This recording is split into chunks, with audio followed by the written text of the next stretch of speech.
पंतप्रधान नरेंद्र मोदी यांची आज दुपारी सोलापूरच्या होम मैदानावर सभा होणार असून या ठिकाणी अजूनही सकाळचे 7:30 पावणे 8 वाजले तरीही मंडप उभारण्याचं काम सुरूच आहे।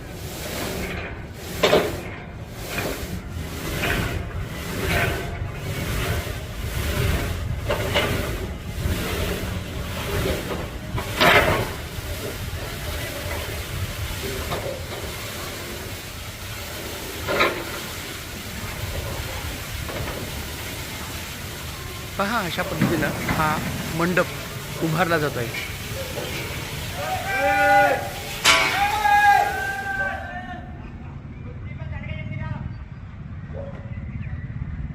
किती